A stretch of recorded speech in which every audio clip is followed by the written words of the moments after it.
SynFutures. So I think this panel we're going to talk about, the AI agents as a key to automation of accessibility. So why don't we just have a quick round of introduction of yourself and what you're doing at project and what you're Sure, thanks for having me. I'm Filip from Cookie here. I'm co-founder and CEO of Cookie, contributing to Cookie ecosystem. We are the creators of Cookie.fi, so the distribution channel for discovering and evaluating different AI agents projects for investors.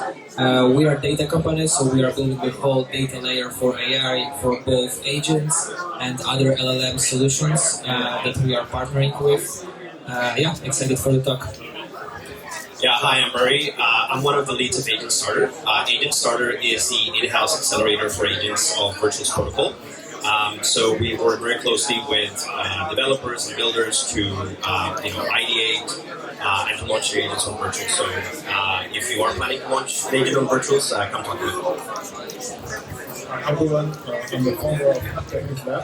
I'm Sinka.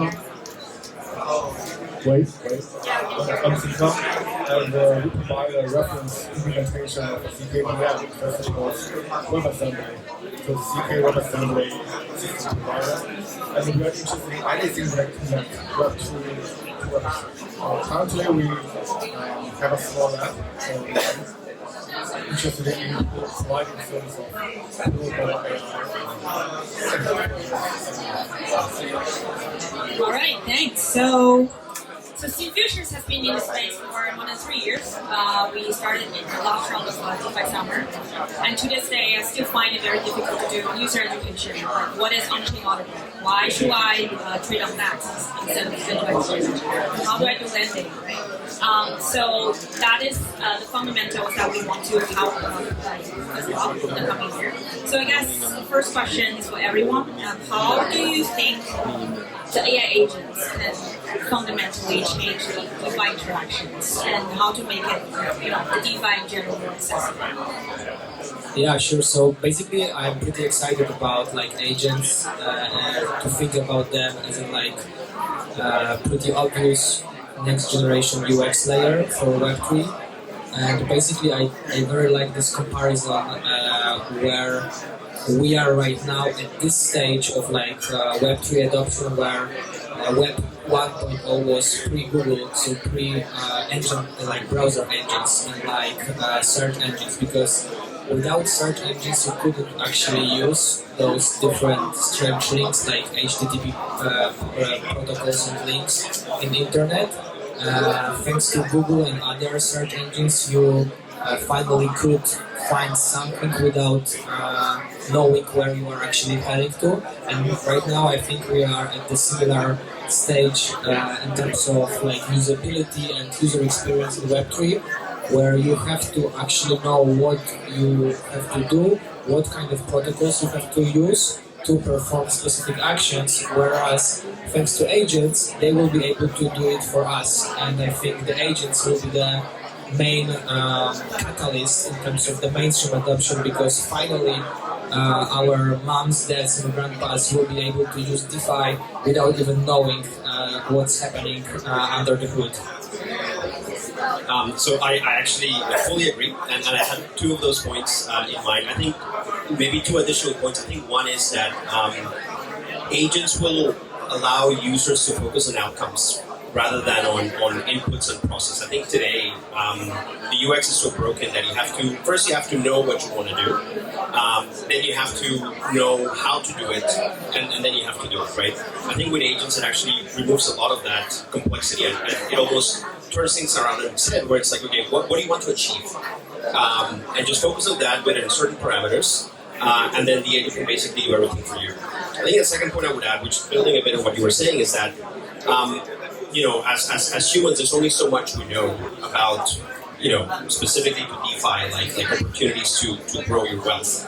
I think agents also, the same way that I feel LLMs will disrupt search engines, agents will also disrupt DeFi from the perspective that it'll help you uncover new opportunities that may be more obscure, that are not so well known or obvious.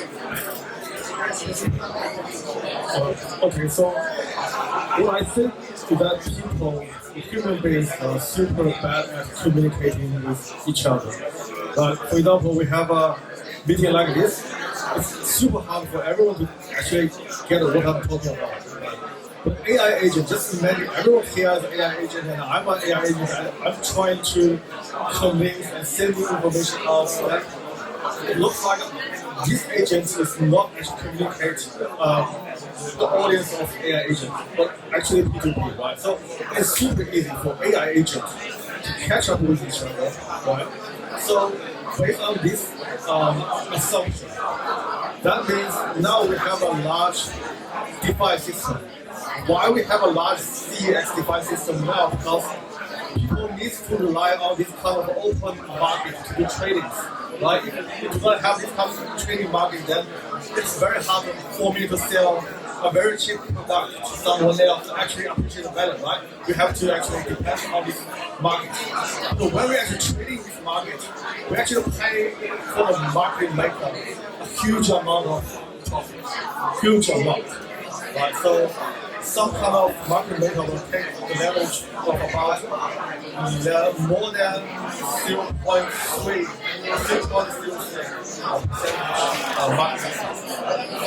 So that means if we have AI agents actually communicate with each other, there will be a shadow market that underneath the open market that they can actually deal based on open market very efficient without paying the fees for market maker, without paying the fees for MVP, right? So everyone can send the enhance to the robot and the robot can communicate with each other to actually make a deal.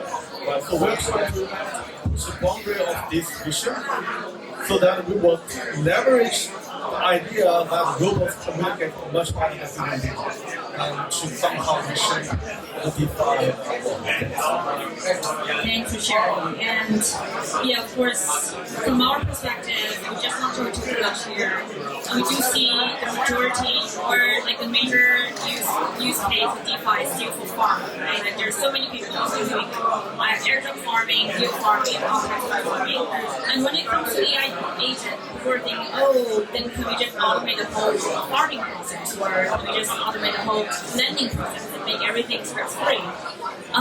But then the question is, how do we convince users to truly believe that AI can execute on behalf of you accurately and securely, right? So I guess that's a question for you guys as well. So what we can do to help improve that process, and what kind of user education that we need to do to make that happen, so users can be really stress-free and rely on the AI agent to make all the DeFi or on-chain decisions.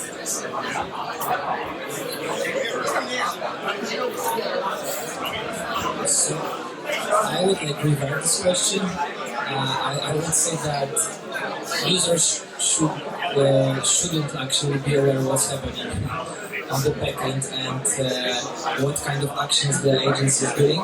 Ultimately, of course, not at this stage, like we are still very early in terms of those solutions, but ultimately I would say it should be just done for them. As you said, right now we have the user needs to know what kind of action he would like to perform, how to do it, and do it. And those are like three things that agents actually can replace people. So if we split all of them, so what to do is the first question. So agents can start suggesting or recommending specific strategies, specific actions. Then actually this is for those like DeFi AI protocols to make it very safe and secure to actually know how to do it. So to map specific entities, choose right tokens, which is quite challenging if we have like 10 different tokens with the same ticker on the same chain.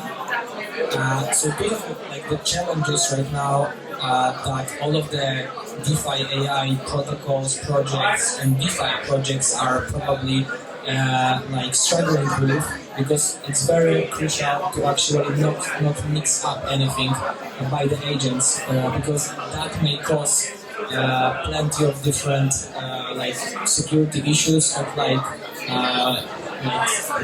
lost capital and money and so on. And basically, the pure execution is the last point, but I would say is the easiest one. Like the pure execution is just to be like the pretty simple workflow automation that can be implemented. But in terms of those like two previous points, I would say those are like main challenge right now. Yeah, I would say, from a largely non-technical perspective, I think one is just like with anyone's portfolio. I mean, forget about crypto, right? Even in TradFi, you always diversify, right? Even if you're somebody who's not into crypto, you probably have a financial advisor for equities and whatnot. You maybe have some real estate. You probably have a bit of cash, and so on. And I think, given that agents is such a new and emerging space, it probably makes a lot of sense to not go and put all your net worth into one agent and hope for the best. I think the second thing is that, and I know a couple of teams that are working on this, which is that most people think of like, well, how do we put guardrails on the agent to make sure the agent doesn't, hallucinate or rogue, interact with the wrong protocol or the wrong token or whatnot, and actually think about it from the point of view of the asset. How do you actually put guardrails on the asset that once certain conditions have been met, then the asset actually gets delegated to the agent for execution. I think the question is how do you enforce the AI agent to what we assigned to? How do we, not enforce, but like how do we ensure that we can rely on the AI agents to make all those seamless, decisions? Because the key, the reason why we want to use DeFi at all, DeFi agent at all, is we don't want to do all those complex on-chain transactions, right? I don't want to worry about gas. I don't want to worry about like which agent to use when they go cross-chain transfers. But how do I convince users that the AI agent is the one that you can rely on? And what we need to do to make that happen? I think there might be two problems there. The first problem is that how you convince users that the model is strong enough, right? You get the correct feedback from the inference algorithm, right? And the second problem is that how you actually enforce that all the agent activities are executed based on the inference result. Right? So I think the first question, how to make a model stronger, is out of my reach. Right? I'm not an AI model engineer. But for the second thing, how to ensure that the activities is executed based on the inference result. Already some research there. There are three ways. The first way is someone proposed that run the AI agent in the TE and get the trustless result. And the second approach is some EZKR, like project EZKR, or maybe other CKVM like us, doing the AI inferencing on CKVM, which is very slow, right? And the third approach is that there's another project, I think they attend this events called Pharma, I guess. They do the AI inference algorithm in TE and then verify the DC. Actually, I think the verification algorithm in RISC-CO CKVM. Right? I believe that's the approach. So it's basically either or CK or combination of first TE, then CK verification, or the TE verification on chain. So maybe only these three combinations at the moment. But that's only for the second part of the thing. So how to make the model better is too hard for us. And for me actually. Okay. Yeah. All right. So then let's move to Filip first. So could you reintroduce this concept of marketing, right? Basically combining AI, marketing, and DeFi to reward a meaningful contribution from users, creators, and different businesses. So how do you see this, AI agents and integration can help, bring more access to the service, like DeFi services to begin with, and of course, make the overall ecosystem more inclusive to the market? Yeah, thanks for that question. So basically, we are focusing on this the research level, so so on the recommendation level, referring to your points. Basically, so any execution layers, protocols could plug into our data layer and provide enough information for the users, like humans, to either like provide alpha insights on based on which the user will make some decisions whether he or she like to execute some transactions or not, like invest, provide some liquidity, get some yield, and so on from DeFi protocols, or even like suggest specific strategies that they can automate as well. So this whole like intelligence layer, this is like our focus and our role to actually aggregate as many data points from different sources as possible, including on-chain and off-chain, because this is the main data challenge, I would say, right now in crypto. The main challenge that we actually noticed back over 3 years ago when we were starting building the whole cookie ecosystem, but it's still applicable. Not many companies are actually aggregating off-chain and on-chain data together. It's very tough. We are the ones that are automating it for both businesses and investors. And right now, thanks to agents, we are, I would say, working on like very customizable solution that will be run by agents, thanks to which different data sources will be able to be utilized by those agents, and thanks to LLMs, it will be like very personalized for every user. So think of like individual assistant for your crypto researchers that would like to perform and conduct. And this is where we are heading to. I think like what OpenAI and Perplexity like 3 days ago did with deep research is the direction we are heading to.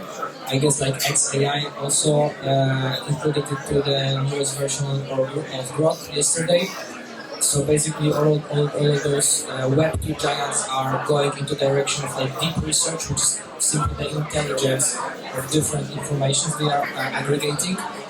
Whereas in Web3, we are like those solutions are not applicable because they are lacking like first of all understanding of what's going on in crypto, not only from the perspective of information but also on-chain data. Most of those solutions don't really understand crypto slang and glossary. So basically that's why we are building right now specifically deep research for crypto actually. Awesome. And I noticed that the cookie, the utility token of cookie DAO is launched. So what is going to be the, in the near future, the utilities that's going to benefit the community?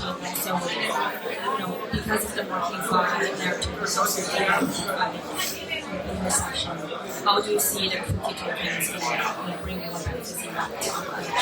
Yeah, so the main aim is to make cookie token as in like intelligence currency of the any information you are looking for in terms of either you are a project that is building some execution protocol for DeFi AI, or you are an like individual investor and you are looking for some intelligence around the trends or tokens you are interested in, or you are a project that is mainly interested in business intelligence in terms of measuring your marketing spendings, campaigns, ROIs, customer acquisition costs. Everything that I just mentioned is applicable for providing insights and intelligence, but thanks to agents can be automated and personalized, where the token goes in terms of being the currency of that. So we will be launching 2 big products in the coming weeks and months, including the cookie token as a currency of that. The Cookie.fund, probably the most popular platform around AI agents, is already utilizing cookie token, and I would say this is just like a sneak peek of what's coming. We will be going much bigger in the coming weeks in terms of both value proposition for the users of Cookie.fun, deep research that we are working on, and token utilities that will be implemented in both of those products as well. Perfect. I'm happy to support a clean market at SynFutures whenever we get to let's move to Agentstarter. I think Virtual's did a great job of simplifying the whole AI agent creation, automation, and also did a lot of user education on how a lot more like us wants to create this marketplace. So maybe for the benefits of the listeners, like audience here, can you just introduce the key steps for users to create an agent on Virtuals, first of all? And second, what are the back-end work that Virtuals is actually doing on behalf of users to simplify our processes? Yeah, so basically Virtuals is an agent launchpad. And when you launch on Virtuals, you're launching both the agent as well as the token. It is fully permissionless, so anybody who's got a wallet can go to the to Virtuals.io and basically get started. The whole sequence of events is very easy. You just need to have an idea, obviously, for an agent, a bit of a personality for the agent. What do you want the agent to sound like? What kind of tone? And you can be as detailed as you want. And then some of the basics like a ticker and a name and these kind of things, right? And so that part is quite straightforward. If you're not familiar with Virtuals, basically the token goes on a bonding curve. Once it reaches 42,000 Virtuals, it graduates, and a liquidity pool gets created. If it's on Base, it gets created on Uniswap. If it's on Solana, it gets created on Meteora. And so the benefit of that is also that you don't have to worry about having like a market maker for your token, because 12.5% of the total token supply gets put into this pool and locked up for 10 years, which in crypto is like basically forever.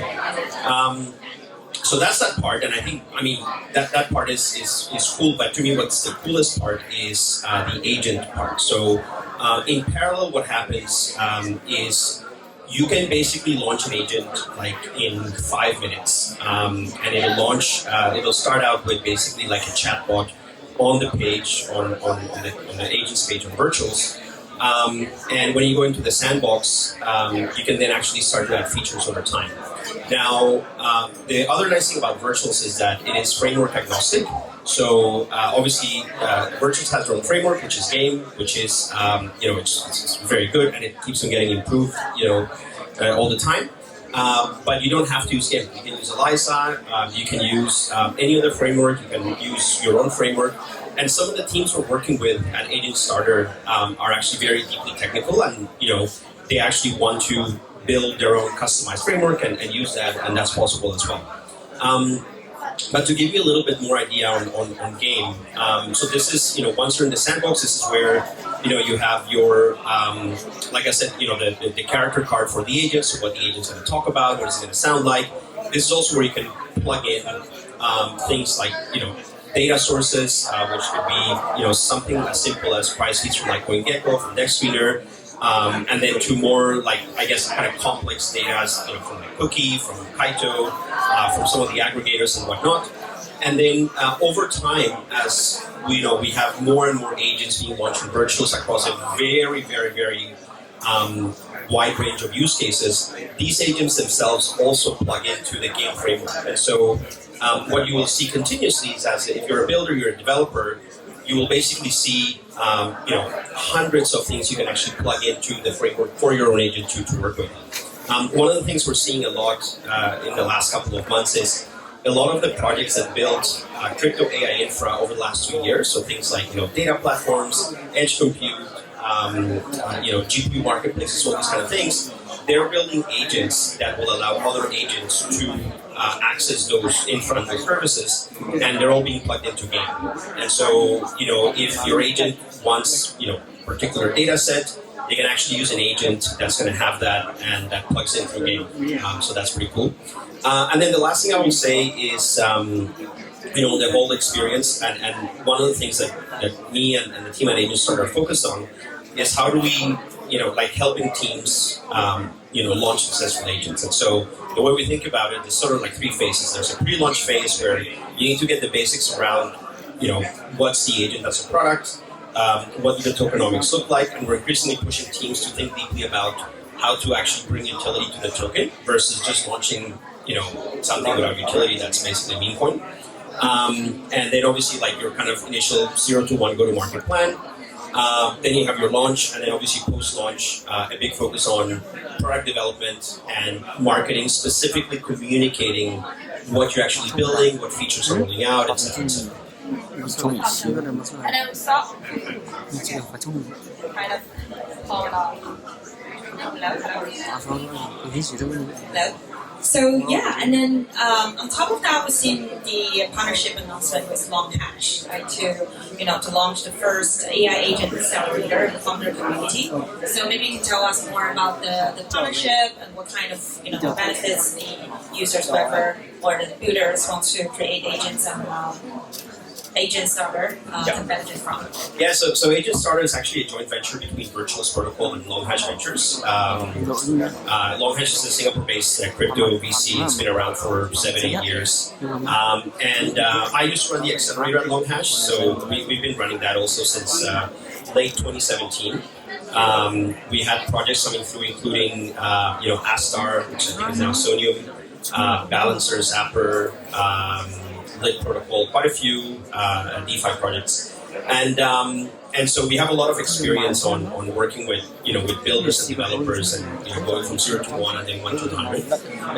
I think in terms of what you get, well, first of all, the way that we're running it is very different. We call it an accelerator. We're actually thinking of calling it something else and rebranding a bit, but it's not like a typical accelerator where you apply, then you wait, and then you kick off 2-3 months in the future, and then it's a 3-month program, and then you graduate, and by then the attention of people might be on something else. We actually work on a rolling basis. We work very closely with founders. You get one of our core contributors to work closely with you. And it's really based on your own milestones and your own launch plans and your own launch date. And we can help with everything except technical delivery. And it's for 2 reasons. One reason is because we want whoever's launching these agents to be able to actually build them, and even if you start with an MVP, but being able to actually evolve them over time. And second, because it is actually very challenging to scale like a technical delivery. But anything else, tokenomics, launch strategy, go-to-market, marketing, KOLs, all these kind of things we can help with. Perfect, awesome. So again, we also have our own launchpad. Web is a purple launchpad, run programming going. So any agents that wants to have a purple market, we also do that permission. So happy to get in touch with the teams.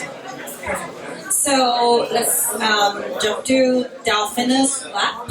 So firstly, I think ZK has been in space for a long time, and I've met so many ZK enthusiasts. Actually, I was just talking to one who's convincing us to do a private layer on SynFutures, because there's just better protection for people who have very successful trading strategies, but then at the same time they want to get the benefits from the affiliation.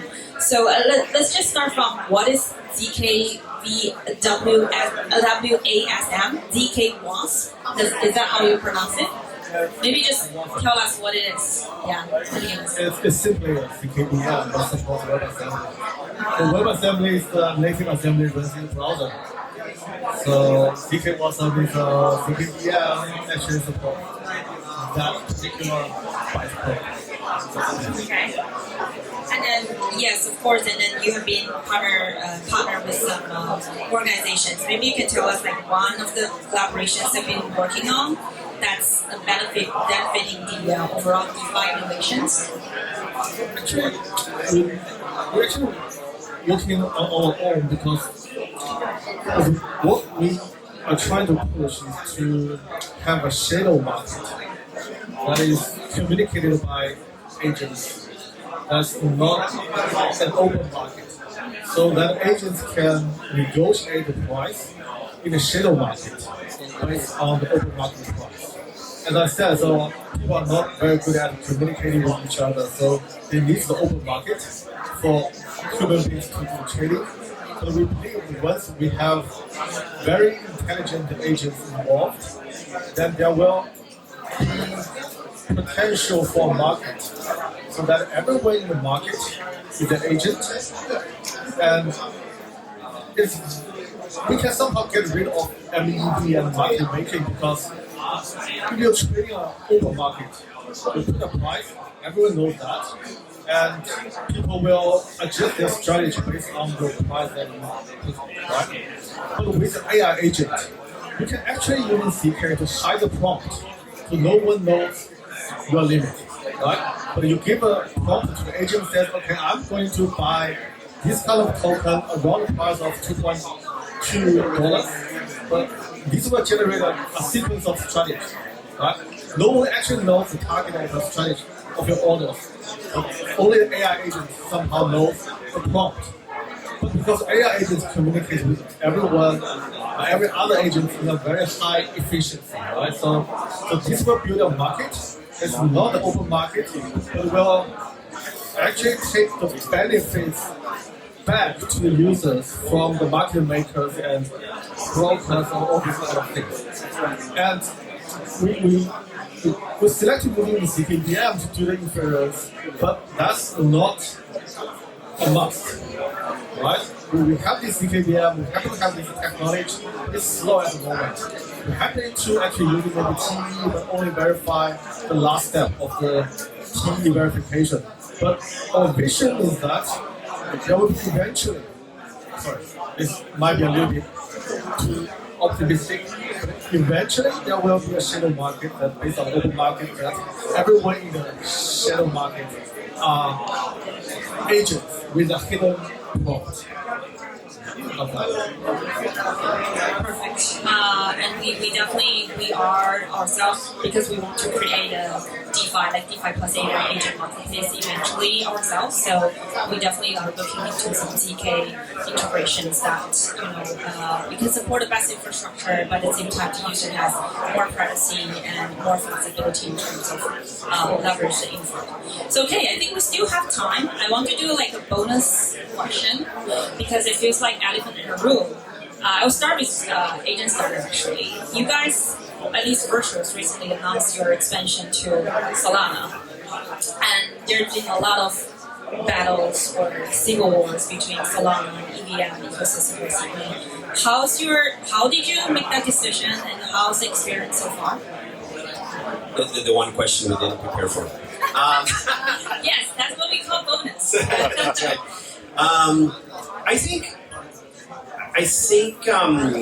well, I guess first of all, the team, I don't know how many know, but Virtuals used to be Path DAO. So actually the team came from the kind of gaming, side of things, and hence there was a bit of, like an EVM sort of background. And I think as they started to look at what their home would be, they chose base for many reasons. I mean, obviously, first they were looking at EVMs, and then second is like which one is has kind of the right, I wouldn't say like fastest one, but which one is reasonably performant and cheap, and also has like some good ecosystem support, right? I think on Solana, and I think this is true of like any future expansion as well, is where do you find the most liquidity, as well as some of the best user experience, right? Because actually going back to the original question, which is around, how do we get these agents to, remove or abstract a lot of the complexity of DeFi and crypto in general, you still need to do it in a place where there's deep liquidity.